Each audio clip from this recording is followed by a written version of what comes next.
Good evening, brothers and sisters in Christ. Celebration of the Holy Eucharist today, 22nd Sunday in Ordinary Time. Let's include in our prayers the following intentions: for the thanksgiving of Richard and Chona Yumul, for the eternal repose of the souls of Jose Roman Sr. and Jr., Antonio Iluminada, Juanita and Alejandra, Milin Magtoto Anunciacion,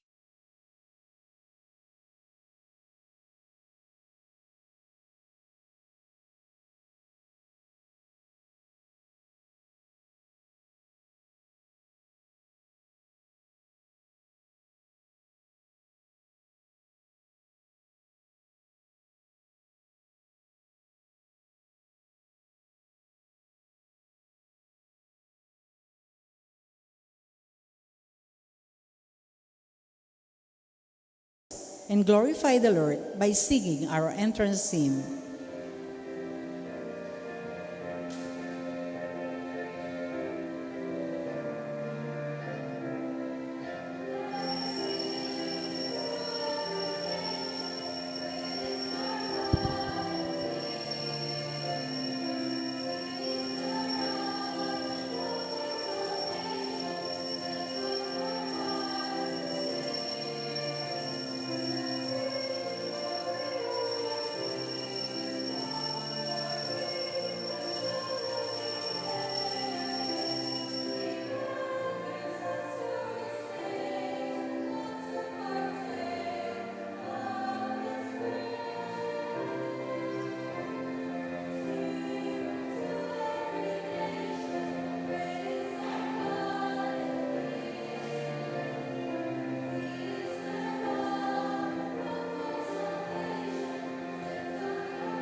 In the name of the Father, and of the Son, and of the Holy Spirit. Amen. Amen. Grace to you and peace from God our Father and the Lord Jesus Christ. And with your spirit. We are now on the 22nd Sunday of Ordinary Time. The Word of God invites us to be humble, to find favor with the Lord. The parable of today's Gospel about getting invited to dinner is concerned not with the table manners, but with our inner disposition before the table of the Lord. His offer of salvation. In the Lord's feast, there is no place for self-righteousness or for the only too human desire for honor and recognition. Rather, they are spaces for humility, joy, and thanksgiving for the good things we are invited to share. Brothers and sisters, let us now acknowledge our sins and so prepare ourselves to celebrate the sacred mysteries. You were sent to heal the contrite of heart.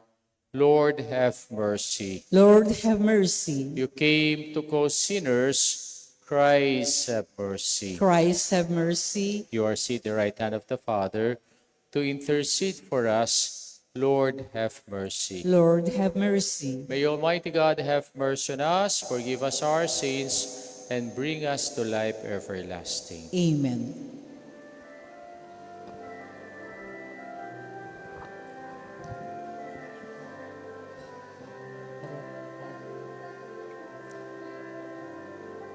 Glory to God in the highest, and peace to God's people on earth.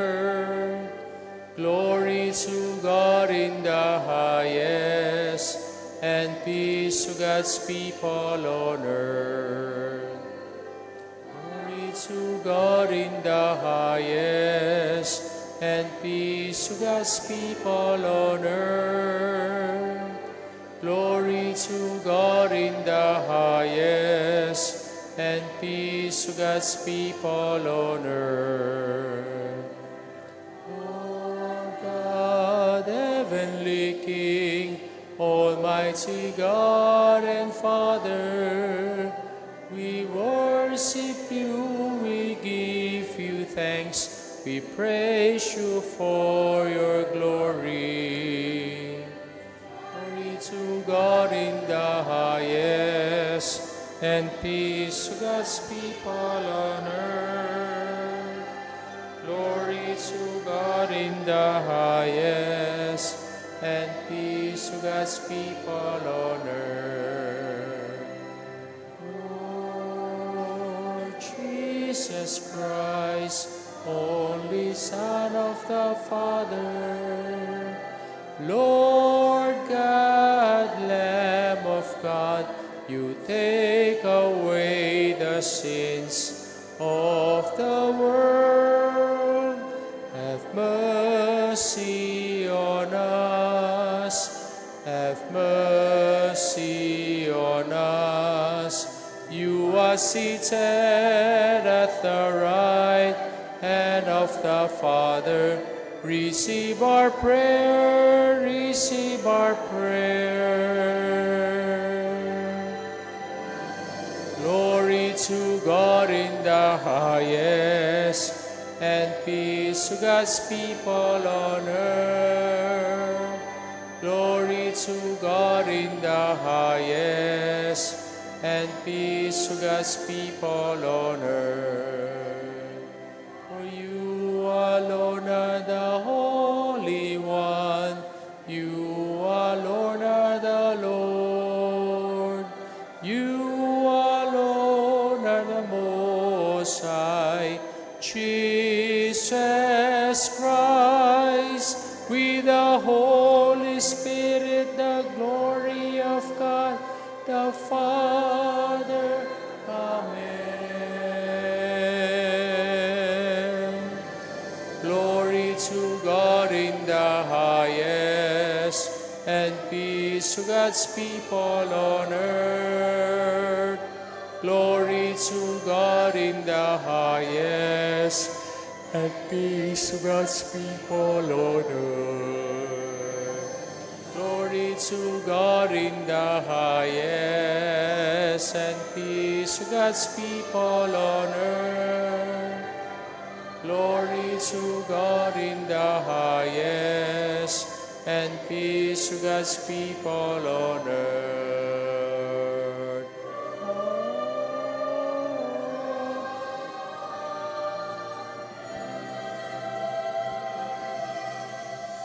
Let us pray. God of might, giver of every good gift, put into our hearts the love of your name, so that by deepening our sense of reverence, you may nurture in us what is good, and by your watchful care keep safe what you have nurtured, through our Lord Jesus Christ, your Son, who lives and reigns with you in the unity of the Holy Spirit, one God, forever and ever. Amen. Amen.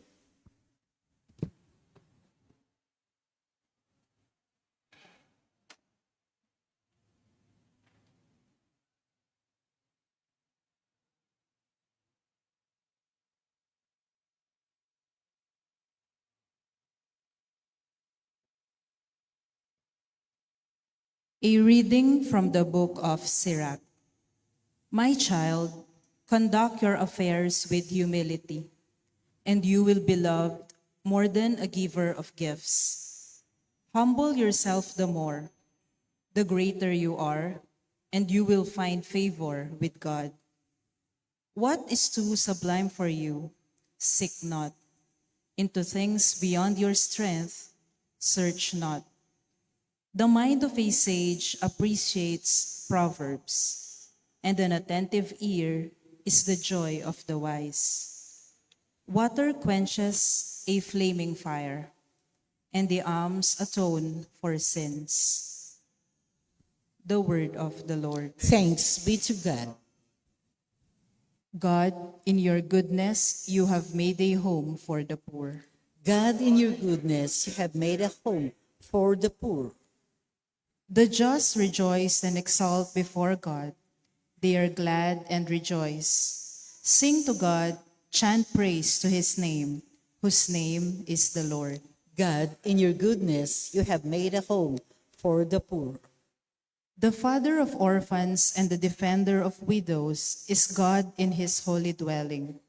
God gives a home to the forsaken. He leads forth prisoners to prosperity. God, in your goodness, you have made a home for the poor. A bountiful rain you shower down, O God, upon your inheritance. You restored the land when it languished. Your flock settled in it. In your goodness, O God, you provided it for the needy. God, in your goodness, you have made a home for the poor.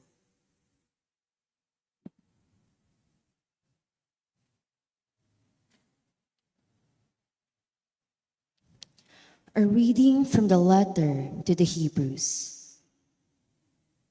Brothers and sisters, you have not approached that which could be touched, and the blazing fire, and gloomy darkness, and storm, and a trumpet blast, and a voice speaking words, such that those who heard beg that no message be further addressed to them.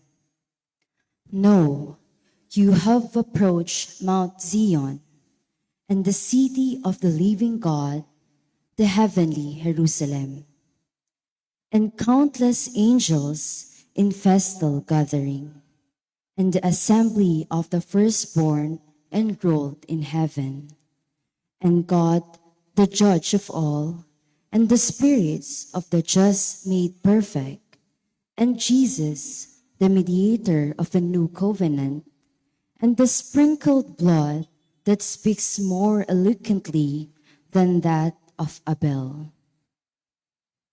The word of the Lord. Thanks be to God. Let's all rise and honor the Holy Gospel.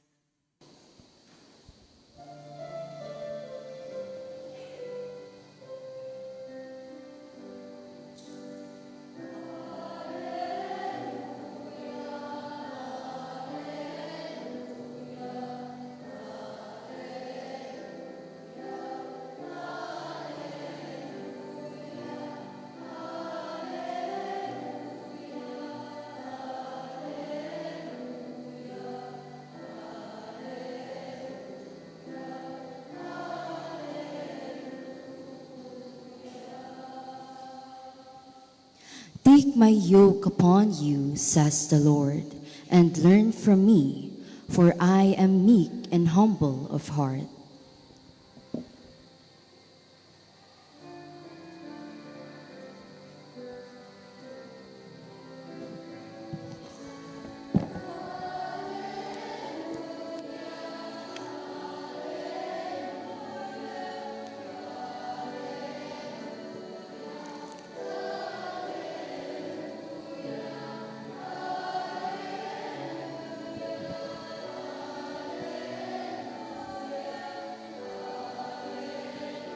Hallelujah.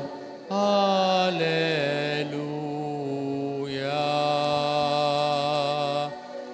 Hallelujah.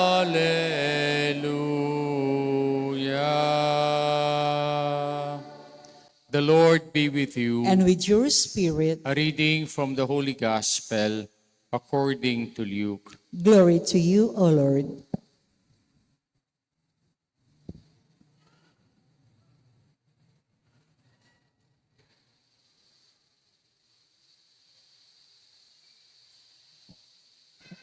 On a Sabbath, Jesus went to dine at the home of one of the leading Pharisees, and the people there were observing him carefully. He told the parable to those who had been invited, noticing how they were choosing the place of honor at the table. When you are invited by someone to a wedding banquet, do not recline at table in the place of honor. A more distinguished guest than you may have been invited by him, and the host who invited both of you may approach you and say, "Give your place to this man," and then you will proceed with embarrassment to take the lowest place. Rather, when you are invited, go and take the lowest place, so that when the host comes to you, he may say, "My friend, move up to a higher position." Then you will enjoy the esteem of your companions at the table. For everyone who exalts himself will be humbled, but the one who humbles himself will be exalted. Then he said to the host who invited him, "When you hold a lunch or a dinner, do not invite your friends, your brothers, your relatives, or your wealthy neighbors, in case they may invite you back, and you have repayment. Rather, when you hold banquet, invite the poor, the crippled, the lame, the blind. Less indeed will you be because of their inability to repay you. You will be repaid at the resurrection of the righteous." The gospel of our salvation. Praise to you, Lord Jesus Christ. Okay, magandang gabi po sa inyong lahat. Magandang gabi po, Amo. The last day of the month of August, which means tomorrow, the start of our Burr months. Kaya sa social media, pasilip-silip na. Sino? Si Jose Marichan, announcing to us the season of Christmas. Actually, hindi pa po season of Christmas. Dapat dadaan muna tayo ng season of Advent before entering the season of Christmas. Huwag kayong masyadong excited sa bonus dahil yung bonus ninyo, pambayad nyo lang ng utang. No? Sana magkasya. We are now on the 22nd Sunday of Ordinary Time. The downside of entitlement. Ang daming tao ngayon feeling entitled. Bakit sila feeling entitled? Because they just want to flaunt their standing or in status in life. No? Especially nowadays, one time, mayroon po akong nakita sa social media, the daughter of this contractor of the one failed flood control projects of the government. Kumain siya sa isang restaurant. And then, alam nyo, how much is the cost of the dinner? Palagay ninyo how much? 750,000 just only for a dinner. Pero nyo, nakakain na ba kayong ganon? And she was flaunting her excessive lifestyle, not knowing yung perang ginagamit niya ay galing sa taxpayer ng mga tao o taxpayer, no money coming from the corruption. Kakalungkot, no? Habang yung ibang tao nakalubog, ang ibang tao naman ay feeling entitled, no? Kahit hindi naman pera nila ang ginagamit. One time po, dun sa previous parish ko, mayroon pong isang manang, no? Feeling entitled. Ikakasal yung kanyang pamangkin.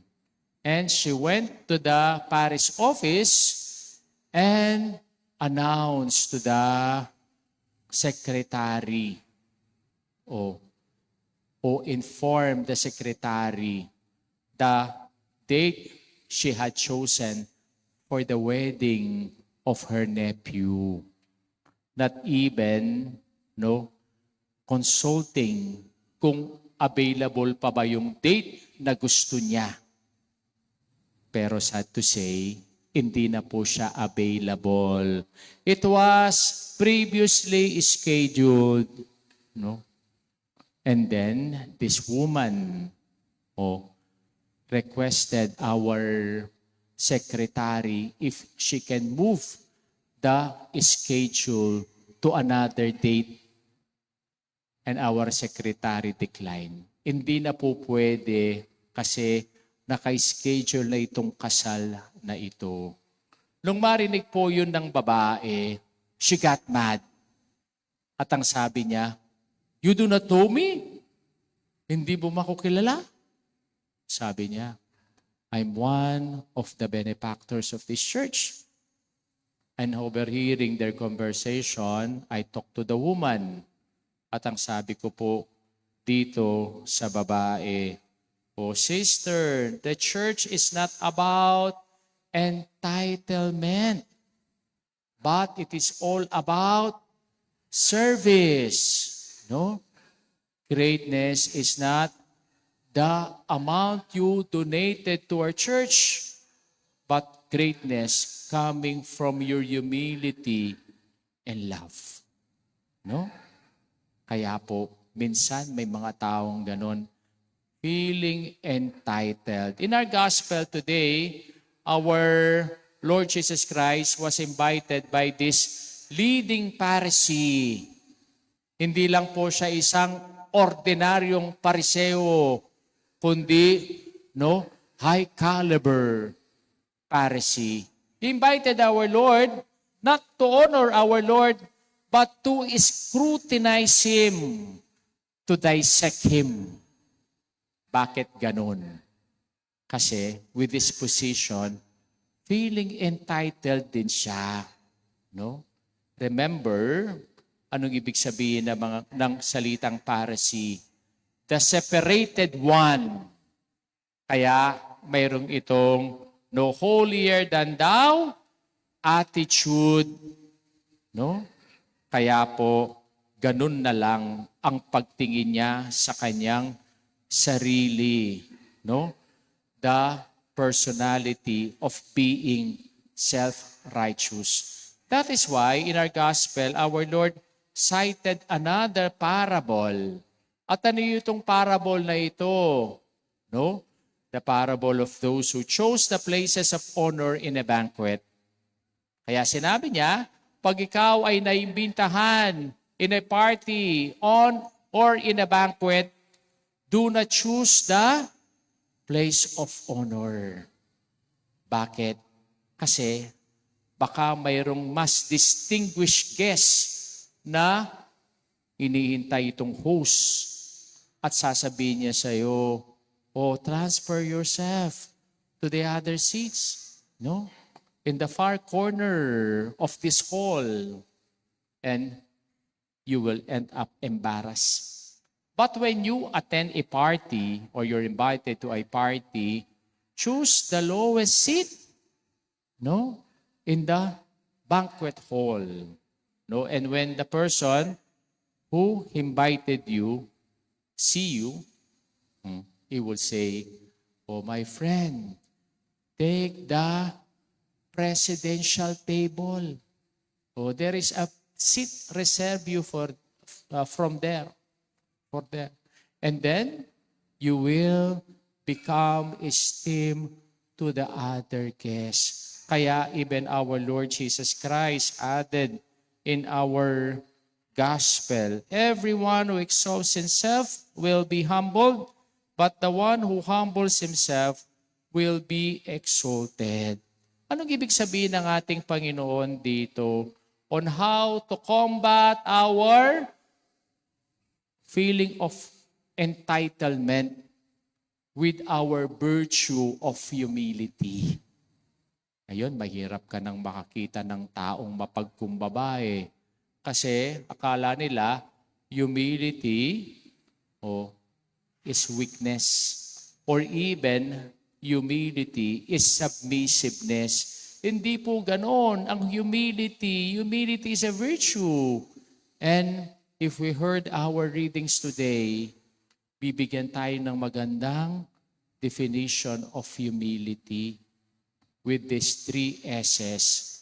S, S, S. And what are these three S's? First, self-knowledge. Second, self-awareness. Third, self-giving. At anong ibig sabihin ng tatlong ito? First, self-knowledge. Humility makes us of who really are. Kilala ba natin ang ating sarili? No? Since the discovery daw of mirror, the concern of the people today just only on their looks. Hanggang mukha na lang ang kanilang kinikilala sa kanilang pagkatao. At hindi na nila kinikilala yung kanilang mismong pag-uugali. Kaya kilala ba natin yung sarili natin? Kung kilala natin yung ating sariling pag-uugali, sometimes we think superior to others, no? Mas mataas ako sa iyo. And that is the beginning of self-entitlement. Ano ba talaga tayo? Hindi ba? Human beings tayo. And human, no? Derived from the Latin word humus, which means earth, ground, soil. Kaya kung mayroong taong nag-iinarte, sabihin nyo sa kanila ang tunay na pagkakilala sa kanilang sarili. Sabihin mo, huwag kang mag-iinarte. Lupa ka lang. No? From the dust, and from the dust, you shall return. Mula ka lang sa lupa at babalik ka rin sa lupa. No? Kahit baliton mo ng gold ang sarili mo, lupa ka pa rin. Kaya, do not feel entitled. No? Kaya napakaganda ng ating first reading on the book of Sirach. Anong sabi niya sa atin? The beauty of humility, my child, conduct your affairs with humility. The greater you are, the more you humble yourself, and you will find favor with God. Be humbler in everything we do. Even if you become important and successful. No? The humbler you are, the more people and God will love and accept you. Palagay ba ninyo yung mga mayayabang, yung mga paratot, o minabahal ba sila ng tao? I remember during my childhood, there is this famous actor by the name of Rod Navarro. Kilala niyo ba si Rod Navarro?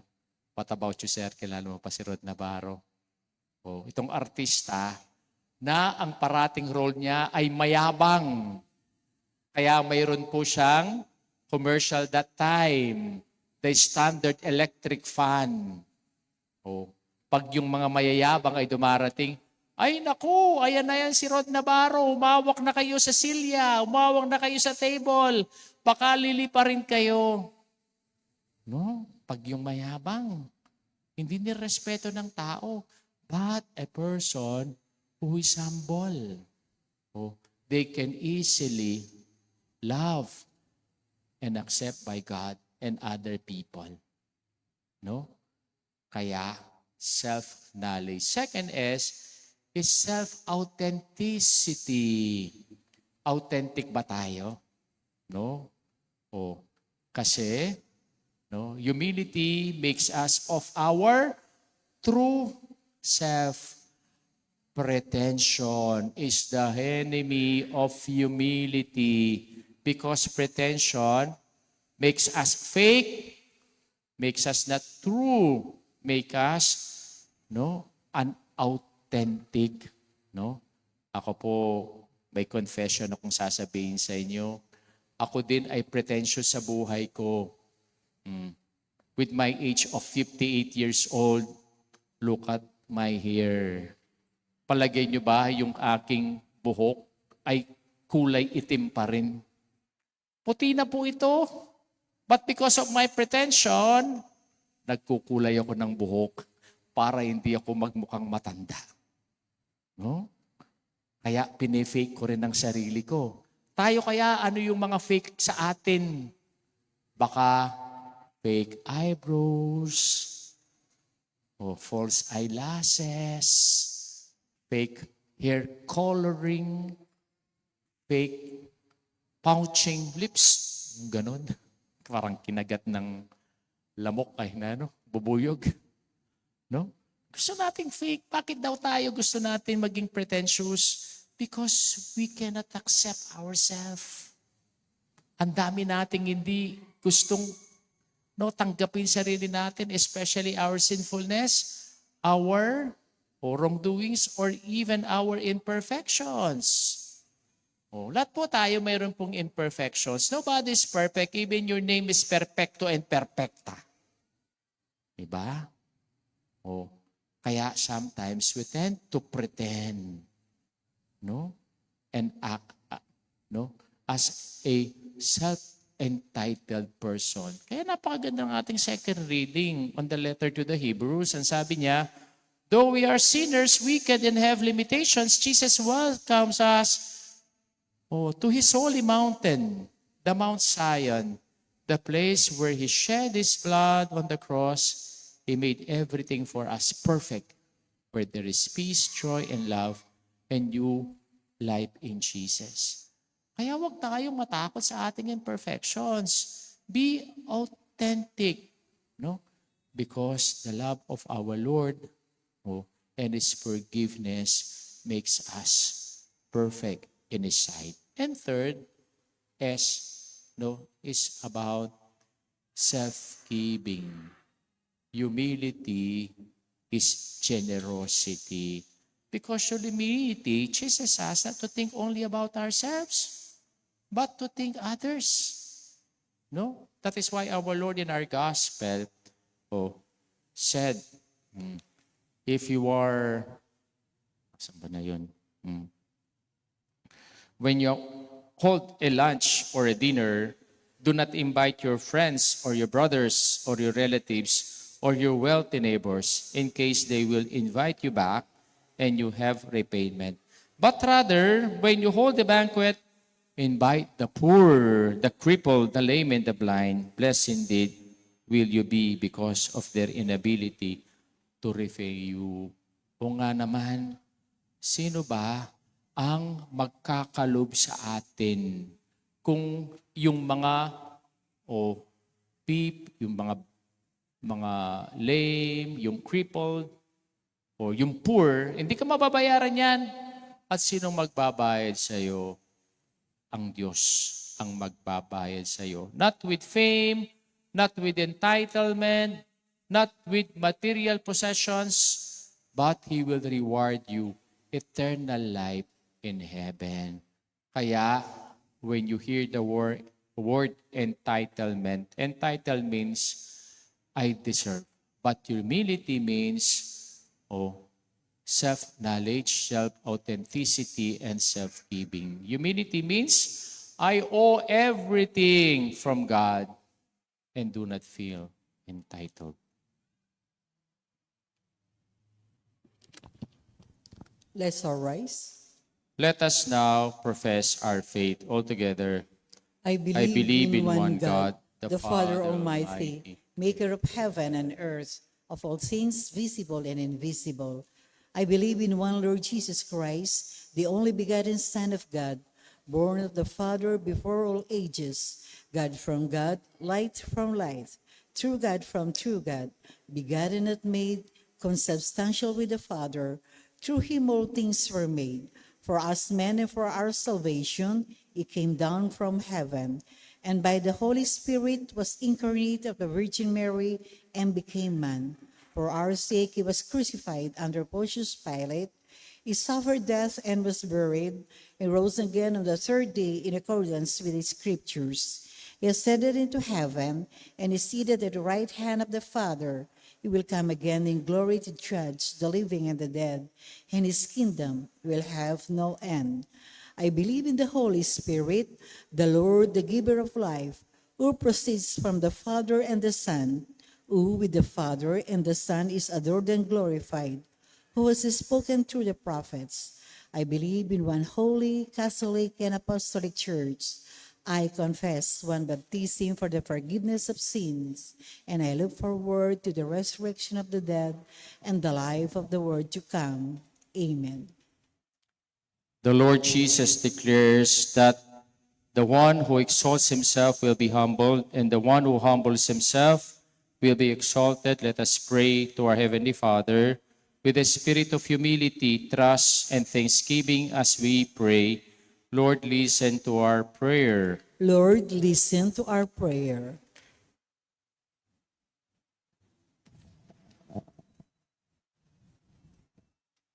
May the Church and her shepherds learn from the humility of the Virgin Mary, whom the Lord looked upon has done great things for her, so that all ages call her blessed. We pray. Lord, listen to our prayer. May government leaders and functionaries remember that they are servants of the people, and so refrain from discriminating against simple and humble citizens in assemblies and functions. We pray. Lord, listen to our prayer. May we walk together as a synodal church, promoting a culture of justice, avoiding marginalizations of the poor and the weak, and sharing our resources. We pray. Lord, listen to our prayer. May we avoid selfishness that exclude our less fortunate brothers and sisters and expect favors that come with reciprocity. We pray. Lord, listen to our prayer. May our faithful departed be repaid at the resurrection of the righteous. For the welcome of the poor and the disabled, we pray. Lord, listen to our prayer. Let us pray for the urgent concerns of our community and for our personal intention. We pray. Lord, listen to our prayer. For the Thanksgiving special intentions of Richard Chonayumul, Nimpa Agapitoong, for the eternal repose of Jose Roman Sr. Jr., Antonio Leminada, Juanita Leandra, and Mylene. Let us pray to the Lord. Lord, listen to our prayer. We now pray for our personal intentions. Almighty Father, inspire us to be generous sharers of your gifts to us so that at the end of our lives we may partake in the fullness of your kingdom. We ask this through Christ our Lord. Amen. Amen.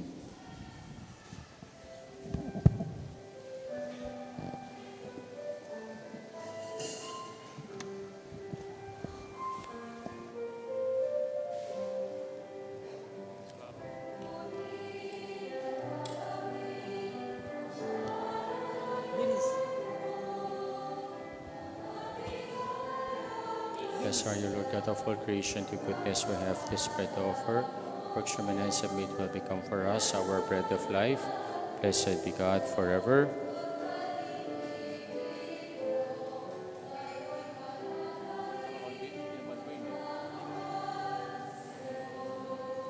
Blessed are you, Lord God of all creation. To goodness we have this wine to offer. Fruit of the vine, works from and hands of meat will become for us our spiritual drink. Blessed be God forever. Let us accept the sacrifice with a humble and contrite hearts.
sa isang tangkay na ubas, inuming nagbibigay lakas.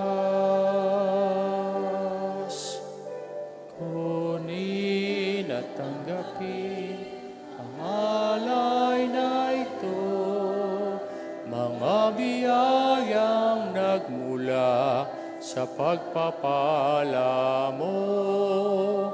Tanda ng bawat pusong pagkat inibig mo, kayo'y nananalig, nagmamahal sa'yo.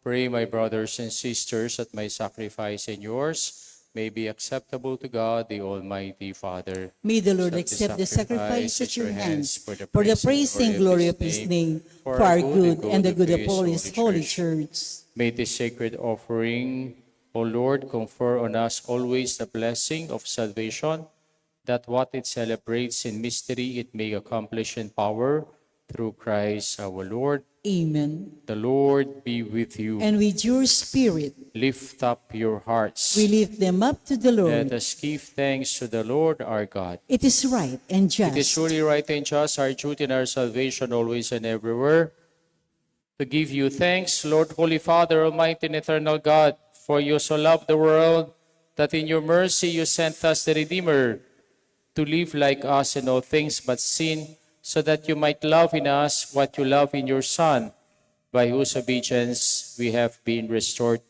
to those gifts of yours that by sinning we had lost in disobedience. And so, Lord, with all the angels and saints, we too give you thanks and exaltation we acclaim.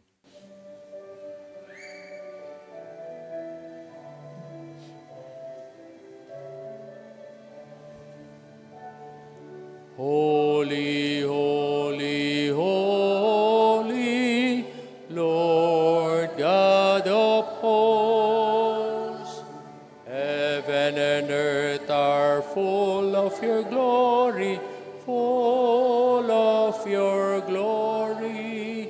Hosanna in the highest, Hosanna in the highest.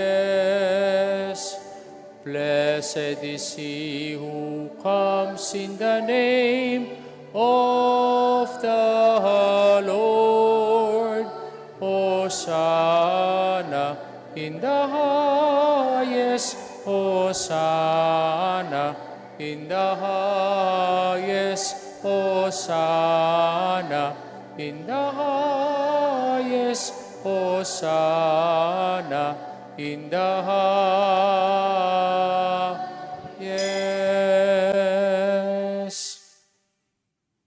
You are indeed holy, O Lord, the fount of all holiness.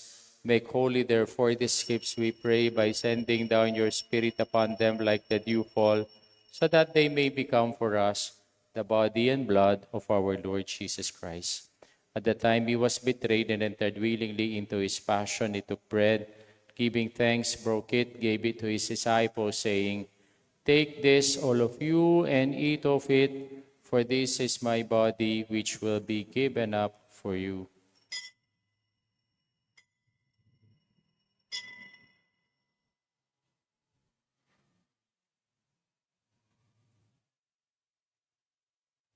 In a similar way, when supper was ended, he took the chalice, and once more giving thanks, he gave it to his disciples, saying, "Take this, all of you, and drink from it, for this is a chalice of my blood, the blood of the new and eternal covenant, which will be poured out for you and for many for the forgiveness of sins. Do this in memory of me."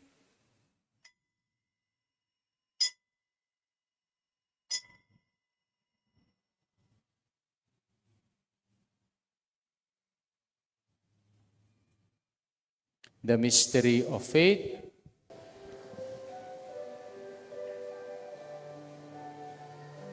When we eat this bread and drink this cup, we proclaim your death, O Lord, until you come again. Come again.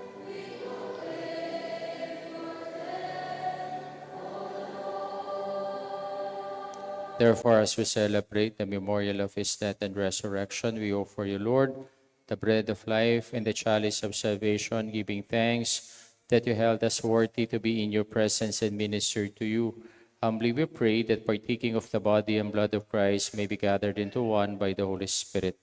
Remember, Lord, your church is spread throughout the world and bring her to the fullness of charity. Together with Leo, our Pope, Florentino, our Bishop, and all the clergy. Remember also our brothers and sisters who have fallen asleep in the hope of the resurrection and all who have died in your mercy.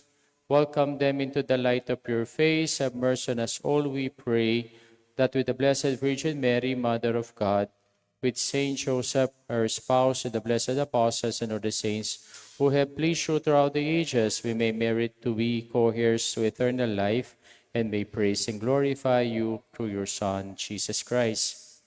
Through him, with him, and in him, O God, Almighty Father, in the unity of the Holy Spirit, all glory and honor is yours forever and ever. Amen, amen, amen, amen, amen, amen, amen, amen.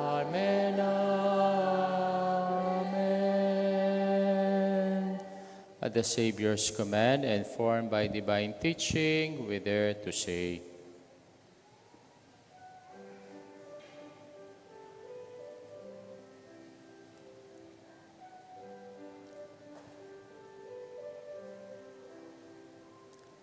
Ama namin, sumasalangit ka. Sambahin ang ngalan mo. Mapasa amin ang kaharian mo. Sundin ang loob mo dito sa lupa para nang sa langit. Bigyan mo kami ngayon aming kakanin. Sa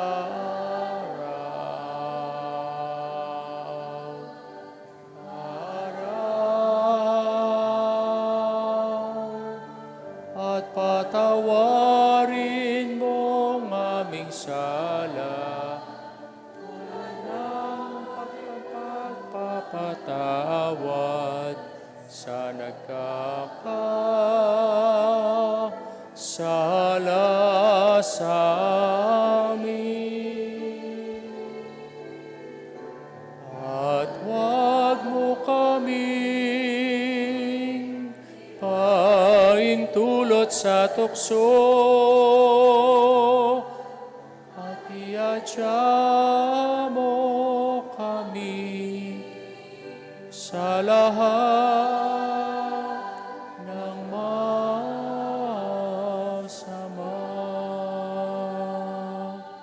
Deliver us, Lord, we pray, from every evil. Graciously grant peace in our days, that by the help of your mercy we may be always free from sin and safe from all distress as we await the blessed hope and the coming of our Savior, Jesus Christ.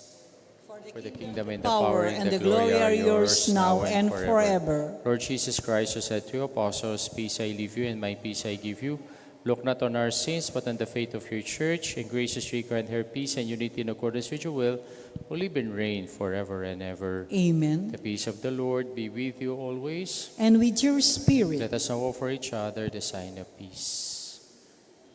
Kapayapaan po sa inyong lahat. Peace to everyone.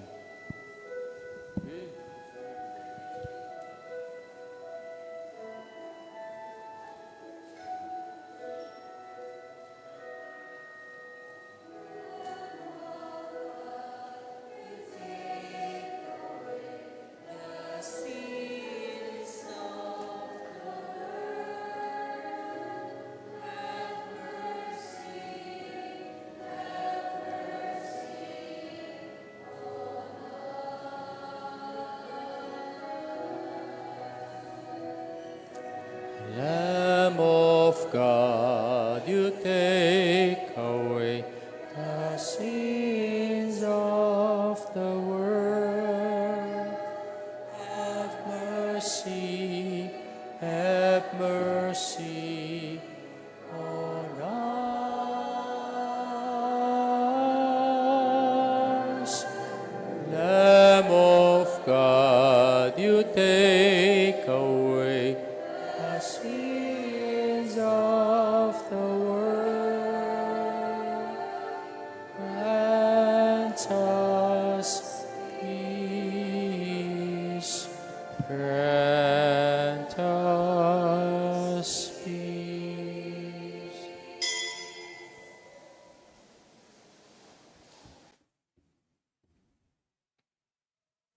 Behold the Lamb of God. Behold him who takes away the sins of the world. Blessed are those called to the supper of the Lamb. Lord, I'm Lord, not I'm not worthy that you worthy should enter under my roof, but only say the word, and my soul shall be healed. With the body and blood of our Lord Jesus Christ, keep us safe for eternal life. Amen. Amen.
Let us pray.